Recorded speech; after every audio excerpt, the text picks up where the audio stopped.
रसोई में पूरा मायका। उत्तर प्रदेश के एक छोटे से गांव धनपुर में रहने वाली राधिका एक साधारण मगर संस्कारी और गुणवान लड़की थी। उसका रंग गेहुआ, लंबा कद, बड़ी बड़ी एक्सप्रेसिव आंखें और चेहरे पर हमेशा मुस्कान रहती थी। राधिका अपने माता पिता की इकलौती संतान थी, इसलिए माँ बाप उसे बहुत प्यार करते थे। राधिका को बचपन से ही रसोई में काम करने का शौक था। जब उसकी उम्र सिर्फ 10 साल थी, तब वह अपनी माँ के साथ बैठकर खाना बनाना सीखती थी। माँ जब पराठे सेकती, तो वह किनारे बैठकर बड़े ध्यान से देखती और कभी कभी माँ की नज़र बचाकर रोटी पलट देती। माँ हंसकर कहती, अरे बिटिया, तू तो बड़ी होकर बड़ी रसोइया बनेगी। जब वह 15 साल की हुई, तब उसने माँ से गुड़ का हलवा, आलू के पराठे, मूंग दाल के पकौड़े और कई व्यंजन बनाना सीख लिया था। वह जब भी कुछ बनाती, पूरा घर खुश हो जाता। खासकर उसके पिता को उसकी बनाई बाजरे की रोटी और भरवा करेले बहुत पसंद थे। समय बीतता गया और राधिका की उम्र 23 साल हो गई। उसके माता पिता उसकी शादी को लेकर चिंतित थे। गांव के ही एक प्रतिष्ठित परिवार से अजय का रिश्ता आया। अजय एक पढ़ा लिखा, समझदार और शहर में सरकारी नौकरी करने वाला युवक था। राधिका और अजय की शादी धूमधाम से हुई।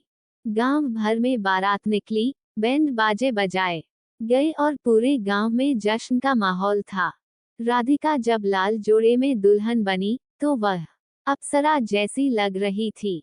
शादी के बाद जब वह ससुराल पहुंची, तो पूरे घर में खुशी का माहौल था।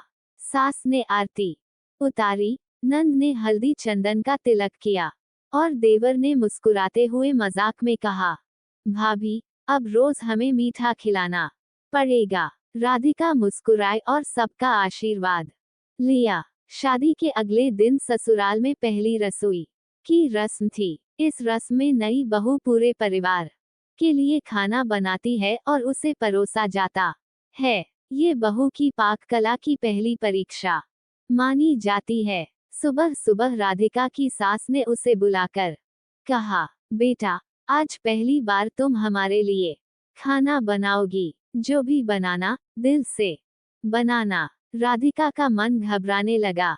उसने मन ही मन सोचा, अगर खाना बिगड़ गया तो, अगर सासू माँ को पसंद नहीं आया तो। लेकिन उसने खुद को संभाला और हिम्मत जुटाकर रसोई में कदम रखा। जैसे ही वह रसोई में घुसी, उसे अपने मायके की यादें सताने लगीं। उसकी आंखों के सामने उसकी माँ का चेहरा आ गया। माँ की मुस्कान, पिता का प्यार और भाई की शरारतें। रसोई में खड़े होकर राधिका ने मन ही मन कहा, आज मैं पूरे मायके का स्वाद यहाँ ले आऊंगी। सबसे पहले राधिका ने गुड़ का हलवा बनाने का फैसला किया। ये वही हलवा था जो उसकी माँ उसे बनाना सिखाती थी। उसने देसी घी में आटे को धीरे धीरे भूनना शुरू किया। हल्के सुनहरे रंग का आटा जब घी में महकने लगा, तो उसने उसमें पानी और गुड़ डाल दिया। हलवे की मीठी खुशबू पूरे घर में फैल गई। इसके बाद उसने ससुर जी के लिए बैंगन का भरता बनाया, क्योंकि उन्हें मसालेदार खाने का बहुत शौक था। भरता बनाने के लिए उसने बैंगन को सीधे आग पर भूनकर उसमें प्याज, हरी मिर्च, लहसुन और टमाटर डालकर तड़का लगाया। फिर उसने अपने देवर नंद के लिए आलू के पराठे बनाए, जैसा वह मायके में अपने भाई के लिए बनाती थी। उसने उसमें ढेर सारा मक्खन डाला, जिससे पराठे मुलायम और स्वादिष्ट हो गए। सासू माँ के लिए उसने खट्टे मीठे कद्दू की सब्जी और बाजरे की रोटी बनाई। ये वही रेसिपी थी जो उसकी माँ ने उसे सिखाई थी। राधिका को रसोई में काम करते हुए ऐसा लग रहा था जैसे वह अपने मायके में हो। उसे हर पकवान बनाते समय अपनी माँ पिता की याद आ रही थी। जब राधिका ने खाना परोसा, तो पूरा परिवार थाली में बैठकर खाने लगा। हलवे की खुशबू सबको मंत्रमुग्ध कर रही थी।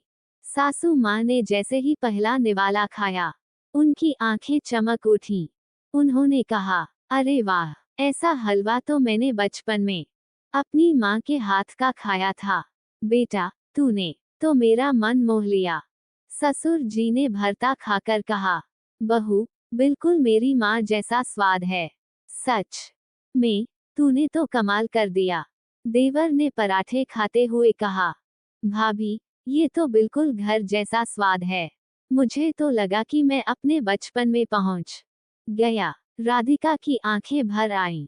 उसे महसूस हुआ कि उसने अपनी माँ का प्यार और अपने मायके का स्वाद रसोई में पहुंचा दिया।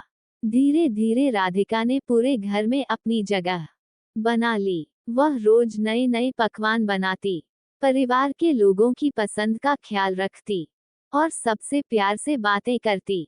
सास जब कभी बीमार होती तो वह उनके लिए सूप बनाती। देवर के ऑफिस जाने से पहले वह उसके लिए टिफिन तैयार करती। हर पकवान में वह अपने मायके के स्वाद को बसा देती थी।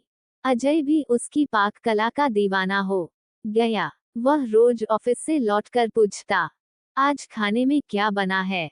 राधिका मुस्कुराकर कहती, आज मायके वाला स्वाद है।